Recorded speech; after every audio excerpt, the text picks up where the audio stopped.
100 പേർ കേൾക്കുമ്പോൾ അതിൽ ഒരാൾക്കെങ്കിലും തെറ്റിദ്ധാരണയ്ക്ക് കാരണമാകുന്നുണ്ട് എങ്കിൽ അതിൽ നിന്ന് മാറി നിൽക്കാൻ സഭ എപ്പോഴും വിശ്വാസികളോട് ആവശ്യപ്പെടുന്നുണ്ട്. രണ്ടിലും വാക്ക് സഹരക്ഷക തന്നെയാണ്, പക്ഷേ വലിയ വ്യത്യാസങ്ങളുണ്ട്. പരിശുദ്ധ പിതാവ് ജോൺ പോൾ രണ്ടാമൻ പാപ്പ 7 പ്രാവശ്യം ഈ ഒരു വാക്ക് ഉപയോഗിച്ചിട്ടുണ്ട് എന്ന് ഈ ഒരു രേഖയിൽ തന്നെ കൃത്യമായിട്ട് പറഞ്ഞിട്ടുണ്ട്.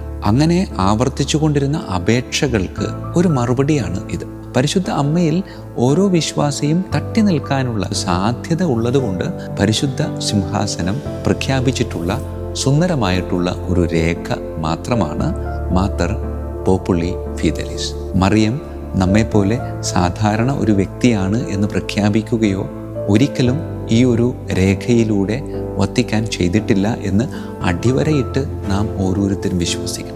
നീ വിശ്വാസിയാണെങ്കിൽ നിന്റെ അമ്മയാണ് പരിശുദ്ധ കന്യകാമറിയം. ആ വാക്കിനും അപ്പുറം വേറൊന്നില്ല. ആയതിനാൽ പ്രിയമുള്ളവരെ, പരിശുദ്ധ അമ്മ എൻ്റെ അമ്മയാണ്. ആ അമ്മയെ നെഞ്ചോട് ചേർത്ത് നിർത്തി അമ്മയുടെ കരം ഗ്രഹിച്ച് അമ്മയെയും കൂട്ടി ക്രിസ്തുവിലേക്ക് നടന്നെടുക്കുക എന്നൊരൊറ്റ ലക്ഷ്യമാണ് നമുക്കുണ്ടാകേണ്ടത്. അതുതന്നെയാണ് അമ്മ ആഗ്രഹിക്കുന്നത്, അതുതന്നെയാണ് സഭ നമ്മോട് നിർദ്ദേശിച്ചിട്ടുള്ളത്. പ്രിയമുള്ളവരെ, ഒരുപാട് വ്യക്തിപരമായ ഫോൺ കോളുകളും മെസ്സേജുകളും ഇതുമായിട്ട് വന്നതുകൊണ്ട് മാത്രം ഇങ്ങനെ ഒരു പ്ലാറ്റ്ഫോമിൽ ഇതിനെപ്പറ്റി ഒന്ന് ചർച്ച ചെയ്യാനായിട്ട്, ഇതിനെപ്പറ്റി ഒരു വിശദീകരണവുമായിട്ട് ഞാൻ നിങ്ങളുടെ മുമ്പിൽ നിൽക്കുക. പ്രിയമുള്ളവരെ, ഈ രേഖയിലൂടെ വിശ്വാസികൾക്ക് സഭ നൽകുന്ന നിർദ്ദേശം എന്ന് പറയുന്നത് സഹരക്ഷക, മധ്യസ്ഥ. ഈ 2 ശീർഷകങ്ങൾ പരിശുദ്ധ അമ്മയോട് ചേർത്ത് ഉപയോഗിക്കുന്നതിൽ നിന്ന് നിങ്ങൾ മാറി നിൽക്കണം. ഈ 2 ശീർഷകങ്ങൾ, അതായത് സഹരക്ഷക, മധ്യസ്ഥ, ഇവ രണ്ടും തെറ്റാണ് എന്ന് രേഖയിൽ ഒരിടത്തും പറഞ്ഞിട്ടില്ല. മറിച്ച് പറഞ്ഞിട്ടുള്ളത് ഇത് ഉപയോഗിക്കുന്നതിൽ നിന്ന് വിശ്വാസികൾ ഒന്ന് മാറി നിൽക്കണം എന്നാണ്. എന്തുകൊണ്ട് സഭ ഇത് ഉപയോഗിക്കുന്നതിൽ നിന്ന് നിങ്ങൾ മാറി നിൽക്കണമെന്ന് പറയാനുള്ള കാരണം ഇത്രമാത്രമേ ഉള്ളൂ. അത് തെറ്റിദ്ധരിക്കപ്പെടാൻ സാധ്യതയുള്ള 2 വിശേഷണങ്ങളാണ്. സഹരക്ഷക സ്വാഭാവികമാണ്. കോ റിഡംപ്റ്ററിസ്റ്റ് എന്ന് പറയുമ്പോൾ അത് രക്ഷകയല്ല എന്നത് സ്വാഭാവികമായിട്ടും തിരിച്ചറിയാനായിട്ട് ഓരോരുത്തർക്കും പറ്റും. എങ്കിലും തെറ്റിദ്ധാരണയ്ക്ക് കാരണമാകുന്ന രീതിയിലുള്ള പദപ്രയോഗങ്ങൾ ഉപയോഗിക്കുന്നതിലൂടെ 100 പേർ കേൾക്കുമ്പോൾ അതിൽ ഒരാൾക്കെങ്കിലും തെറ്റിദ്ധാരണയ്ക്ക് കാരണമാകുന്നുണ്ട് എങ്കിൽ അതിൽ നിന്ന് മാറി നിൽക്കാൻ സഭ എപ്പോഴും വിശ്വാസികളോട് ആവശ്യപ്പെടുന്നുണ്ട്. പ്രിയമുള്ളവരെ, ഇങ്ങനെ പറഞ്ഞതുകൊണ്ട് മറിയം സഹരക്ഷകയായി നമ്മളുടെ കൂടെ ഇല്ലാതാകുന്നില്ല. മറിച്ച് ആ വാക്ക് നിങ്ങൾ ഉപയോഗിക്കരുത്. കാരണം അത് കേൾക്കുമ്പോൾ തെറ്റിദ്ധരിക്കാനുള്ള സാധ്യതയുണ്ട്. സഹരക്ഷക എന്ന വാക്ക് 2 തരത്തിൽ വ്യാഖ്യാനിക്കപ്പെടാം. അതായത് ഞാൻ രക്ഷ പ്രാപിക്കുന്നതിനു വേണ്ടി പരിശുദ്ധ അമ്മ ക്രിസ്തുവിനെ സഹായിക്കുന്നു. സഹരക്ഷക വ്യാഖ്യാനിക്കപ്പെടാം. പക്ഷേ അതല്ല യഥാർത്ഥത്തിൽ. മറിച്ച് ക്രിസ്തുവിനാൽ ഞാൻ രക്ഷിക്കപ്പെടാൻ വേണ്ടി പരിശുദ്ധ കന്യകാമറിയം എന്നെ സഹായിക്കുന്നു. രണ്ടിലും വാക്ക് സഹരക്ഷക തന്നെയാണ്, പക്ഷേ വലിയ വ്യത്യാസങ്ങളുണ്ട്. അതുകൊണ്ട് ഇങ്ങനെ ഈ വാക്ക് തെറ്റിദ്ധരിക്കാനും തെറ്റായി വ്യാഖ്യാനിക്കാനും സാധ്യതയുള്ളതുകൊണ്ട് ആ വാക്ക് നിങ്ങൾ ഉപയോഗിക്കരുത് എന്ന് സഭ പറയുക. ഈ വാക്ക് നിങ്ങൾ ഉപയോഗിക്കരുത് എന്ന് പറയുമ്പോൾ ഈ വാക്ക് നിങ്ങൾക്ക് നേരത്തെ ഉപയോഗിക്കാം എന്ന് സഭ ഒരിക്കലും പറഞ്ഞിട്ടില്ല. പരിശുദ്ധ പിതാവ് ജോൺ പോൾ രണ്ടാമൻ പാപ്പ 7 പ്രാവശ്യം ഈ ഒരു വാക്ക് ഉപയോഗിച്ചിട്ടുണ്ട് എന്ന് ഈ ഒരു രേഖയിൽ തന്നെ കൃത്യമായിട്ട് പറഞ്ഞിട്ടുണ്ട്. പ്രിയമുള്ളവരെ, പരിശുദ്ധ പിതാവ് ജോൺ പോൾ രണ്ടാമൻ പാപ്പ ഈ ഒരു വാക്ക് ഉപയോഗിച്ചപ്പോൾ അന്ന് ജോൺ പോൾ രണ്ടാമൻ പാപ്പായുടെ കൂടെ ഉണ്ടായിരുന്ന ജോസഫ് റാറ്റ്സിംഗർ, പിന്നീട് പരിശുദ്ധ പിതാവായിട്ട് മാറിയ ബെനഡിക്റ്റ് 16 ഇത് ഉപയോഗിച്ചപ്പോൾ പരിശുദ്ധ പിതാവിനോട് കൃത്യമായിട്ട് സൂചിപ്പിച്ചിരുന്നു ഈ വാക്ക് തെറ്റിദ്ധരിക്കപ്പെടാനുള്ള സാധ്യതയുണ്ട്. ആ സമയത്ത് പരിശുദ്ധ പിതാവ് ആ വാക്കിൻ്റെ യഥാർത്ഥമായിട്ടുള്ള അർത്ഥം എന്താണെന്ന് വ്യാഖ്യാനിച്ചു കൊടുക്കുന്നുണ്ട്. പക്ഷേ ആ വ്യാഖ്യാനം കേൾക്കുമ്പോഴും ഇത് സാധാരണക്കാരന് തെറ്റിദ്ധരിക്കപ്പെടാനുള്ള സാധ്യതയുണ്ട് എന്ന് കൃത്യമായി ബെനഡിക്റ്റ് 16 ഉറച്ചു നിൽക്കുകയുണ്ടായി. പ്രിയമുള്ളവരെ, അതിനുശേഷം ഫ്രാൻസിസ് പാപ്പ ഈ ഒരു പ്രയോഗത്തിൽ നിന്ന് മാറി നിൽക്കണമെന്ന് സഭയോട് സംസാരിച്ചിട്ടുള്ളതാണ്. ഇങ്ങനെ പരിശുദ്ധ പിതാവ് ജോൺ പോൾ രണ്ടാമൻ പാപ്പ ഉപയോഗിച്ച ഈ ഒരു വാക്ക് സഹരക്ഷക, അത് വിശ്വാസ സത്യമായിട്ട് പ്രഖ്യാപിച്ചുകൂടെ എന്ന ഒരു അപേക്ഷ പലരുടെ ഭാഗത്തു നിന്നും ആവർത്തിച്ച് ഉയർന്നു വരികയുണ്ടായി. അങ്ങനെ ആവർത്തിച്ചു കൊണ്ടിരുന്ന അപേക്ഷകൾക്ക് ഒരു മറുപടിയാണ് ഇത്. അല്ലാതെ പരിശുദ്ധ അമ്മയുടെ സഹരക്ഷക എന്ന സ്ഥാനത്തെ ഇകഴ്ത്തി കാണിക്കുക എന്ന ഒരു ലക്ഷ്യവും ഈ ഒരു രേഖ വത്തിക്കാൻ ഇറക്കിയതിലൂടെ ഉദ്ദേശിക്കുന്നില്ല എന്ന് കൃത്യമായിട്ട് നിങ്ങൾ മനസ്സിലാക്കണം.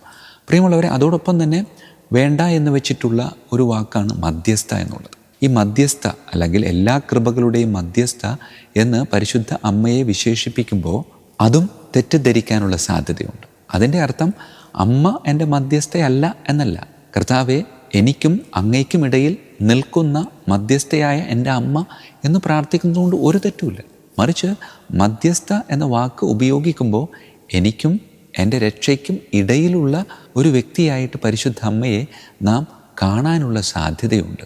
എനിക്കും എൻ്റെ രക്ഷയ്ക്കും ഇടയിലുള്ള, അല്ലെങ്കിൽ എന്നെ സ്വർഗത്തിലേക്ക് കയറ്റാനുള്ള ഒരു മധ്യസ്ഥയായി പരിശുദ്ധ അമ്മ വ്യാഖ്യാനിക്കപ്പെടാനുള്ള സാധ്യതയുള്ളത് കൊണ്ടും പരിശുദ്ധ അമ്മയിൽ ഓരോ വിശ്വാസിയും തട്ടി നിൽക്കാനുള്ള, അതായത് അപ്പുറത്തേക്ക് പോകാതെ രക്ഷ പ്രാപിക്കാതെ അവിടെ തന്നെ നിലനിൽക്കാനുള്ള സാധ്യത ഉള്ളതുകൊണ്ട് പരിശുദ്ധ സിംഹാസനം പ്രഖ്യാപിച്ചിട്ടുള്ള സുന്ദരമായിട്ടുള്ള ഒരു രേഖ മാത്രമാണ് മാത്തർ പോപ്പുളി ഫിദലിസ്. പ്രിയമുള്ളവരെ, പരിശുദ്ധ അമ്മയോട് ചേർന്ന് നിൽക്കുന്ന പ്രധാനപ്പെട്ട വിശ്വാസ സത്യങ്ങൾ 4 അത് നമുക്ക് ഓരോരുത്തർക്കും സുപരിചിതമാണ്. ദൈവമാതൃത്വം, നിത്യകന്യകാത്വം, അമലോത്ഭവം, സ്വർഗാരോപണം. ഈ 4 വിശ്വാസ സത്യങ്ങൾ. ഇത് ഒരിക്കലും ഖണ്ഡിക്കുകയോ ഇത് വിശ്വാസ സത്യമല്ല എന്ന് പറയുകയോ സഭ ഒരിക്കലും ചെയ്തിട്ടില്ല. ഈ ഒരു രേഖയിലൂടെ ഒരു വിശ്വാസ സത്യവും വിശ്വാസ സത്യമല്ല എന്ന് പ്രഖ്യാപിച്ചിട്ടില്ല.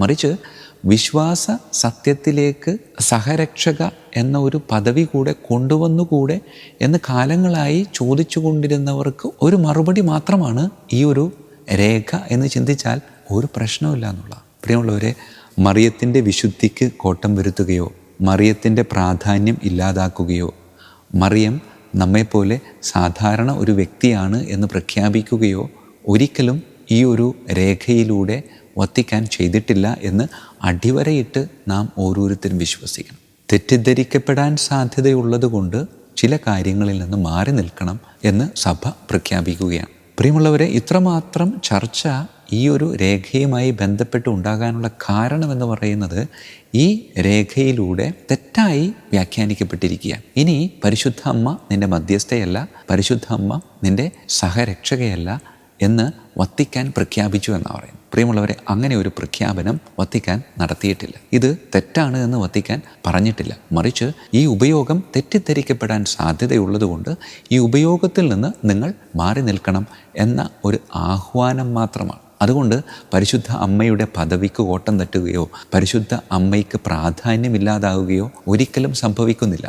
അമ്മയെ സംബന്ധിച്ചിടത്തോളം അമ്മ ആഗ്രഹിച്ച ഒരൊറ്റ കാര്യം മാത്രമേ ഉള്ളൂ, എൻ്റെ കരം നീ പിടിക്കുക, നമുക്ക് ഒരുമിച്ച് ക്രിസ്തുവിലൂടെ സ്വർഗത്തിലേക്ക് പ്രവേശിക്കാം. അല്ലാതെ ക്രിസ്തുവിനെ കവച്ചു വെച്ച് വാ നമുക്ക് സ്വർഗത്തിലേക്ക് കയറാമെന്ന് പരിശുദ്ധ അമ്മ ഒരിക്കലും പറഞ്ഞിട്ടില്ല, പരിശുദ്ധ അമ്മ ഒരിക്കലും ആഗ്രഹിച്ചിട്ടില്ല.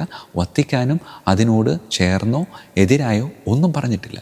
മറിച്ച് വത്തിക്കാൻ പറഞ്ഞിട്ടുള്ള ഒറ്റ കാര്യം ഇത്രമാത്രം: തെറ്റിദ്ധരിക്കാൻ സാധ്യതയുള്ള ചില പദപ്രയോഗങ്ങളിൽ നിന്ന് നിങ്ങൾ മാറി നിൽക്കുക. അതിന് ഞാൻ നിങ്ങളെ ആഹ്വാനം ചെയ്യുകയാണ് എന്ന് പരിശുദ്ധ പിതാവിൻ്റെ മുദ്രണത്താൽ വിശ്വാസ തിരുസംഘത്തിൽ നിന്നും സുന്ദരമായ ചില നിർദ്ദേശങ്ങൾ കത്തോലിക്ക വിശ്വാസികളായ നമുക്ക് ലഭിച്ചു. അത് നമ്മൾ സന്തോഷത്തോടെ സ്വീകരിക്കുക. അതോടൊപ്പം തന്നെ ഒരു കാര്യം കൂടെ പറയുകയാണ്. കത്തോലിക്ക സഭയുടെ അമ്മയാണ് പരിശുദ്ധ കന്യകാമറിയം.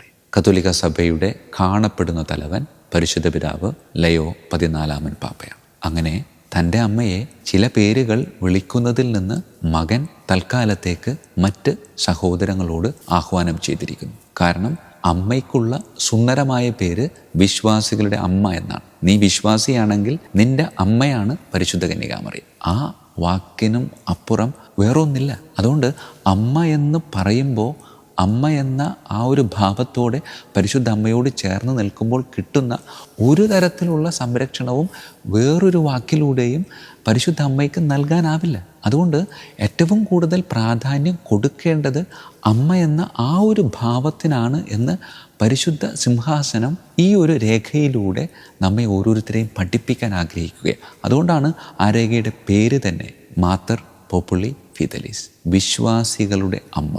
അതെ, ഞാൻ വിശ്വാസിയാണ്, എൻ്റെ അമ്മയാണ്. എൻ്റെ അമ്മ എനിക്കും ക്രിസ്തുവിനുമിടയിൽ മധ്യസ്ഥയാണ്. എൻ്റെ അമ്മ കൃപകളുടെ മധ്യസ്ഥയാണ്. കാരണം ഈശോയിൽ നിന്ന് കൃപ അവൾ എനിക്ക് വാങ്ങിച്ചു തരും. അതുകൊണ്ട് കൃപകളുടെ മധ്യസ്ഥയാണ്. എന്നെ രക്ഷിക്കാൻ ഏറ്റവും അധികാരവും ശക്തിയുമുള്ള ഒരു വ്യക്തിയാണ് പരിശുദ്ധ അമ്മ എന്നതിലും യാതൊരു തർക്കവുമില്ല. പ്രിയമുള്ളവരെ, ഓർക്കേണ്ടത് ഇത്രമാത്രം: തെറ്റിദ്ധരിക്കപ്പെടാൻ സാധ്യതയുള്ള ചില വാക്കുകൾ ഔപചാരികമായി ഉപയോഗിക്കാൻ പാടില്ല എന്ന് സഭ മക്കളെ നിർദ്ദേശിച്ചു.